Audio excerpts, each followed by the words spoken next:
আজকের ভিডিওতে আমি আপনাদেরকে দুর্দান্ত একটা দৃশ্য দেখাবো। দেখুন, এটা হচ্ছে একটা পাহাড়ি অঞ্চল, আর পাহাড়ি অঞ্চলের এটা একটা পাহাড়ি মেয়ে। তো এই মেয়েটা আজকে মাছ ধরতে এসেছে, তবে মাছ ধরবে একটু আলাদা কৌশলে। দেখতে পাচ্ছেন এটা হচ্ছে কাদা, আর এই কাদার মধ্যে ও মাছ ধরছে। দেখুন কি চমৎকার! পাহাড়ি একটা অঞ্চল, আর পাহাড়ি অঞ্চলে কিন্তু এই ধরনের ছোট ছোট খাদ খন্দরগুলো থাকে, পুকুরের মতো, ডোবার মতো, আর ওইখানে কিন্তু কাদা থাকে প্রচুর। আর কাদা যখন পানি শুকিয়ে যায়, ওই কাদার মধ্যে চমৎকার মাছ থাকে। দেখুন কি দারুণ লাগছে দেখতে দৃশ্যটা।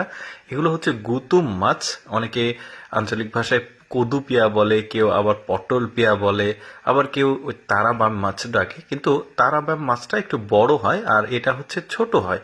আর দেখতে পাচ্ছেন একটু মোটা আর বড় সাইজ, ওদের মাছগুলো একটু বড় সাইজের হয়, মানে দেশের বাইরের মাছগুলো আর কি।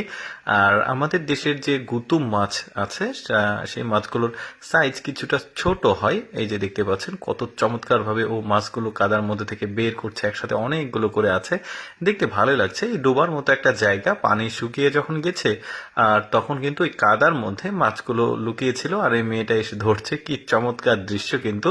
আর আমাদের যে মাছগুলো, এই মানে গুতুম মাছ, এই গুতুম মাছের নাকের কাছে কিন্তু দুইটা ছোট ছোট কাঁটা থাকে। মাছটা অনেক পিচ্ছিল্লা, ধরতেও খুবই মানে কঠিন, বাট এই কাদার মধ্যে বলে আসলে মাছগুলো ধরা যাচ্ছে। কিন্তু উপরে শুকনোতে রাখলে মাছগুলো ধরতে কিছুটা সমস্যাই হয়।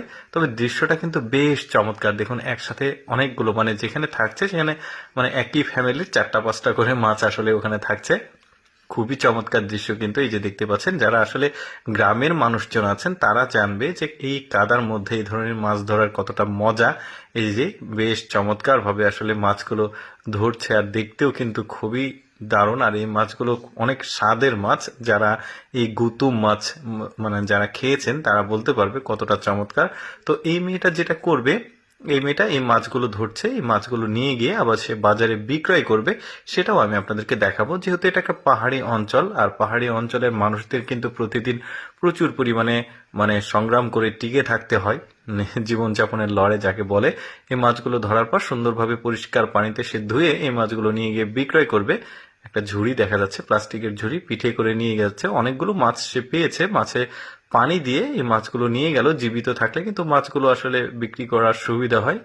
এই যে এখানে দাড়ি পাল্লাও রয়েছে। ওর আসলে এইভাবেই সংসার পরিচালনা করে আর কি। এখানে আয়ের উৎস বলতে পাহাড়ি অঞ্চলের মানুষদের মাছ ধরা, চাষাবাদ করা, এগুলোই মূলত ওদের আয়ের প্রধান উৎস। যে মাছগুলো বেশ চমৎকার, তার অনেকগুলো কাস্টমার অলরেডি হয়ে গেছে। মাছগুলো খুবই নিমেষেই বিক্রি হয়ে যাবে, কারণ মাছগুলো কিন্তু খেতে খুবই স্বাদ। যারা খেয়েছেন তারা আসলে বলতে পারবেন।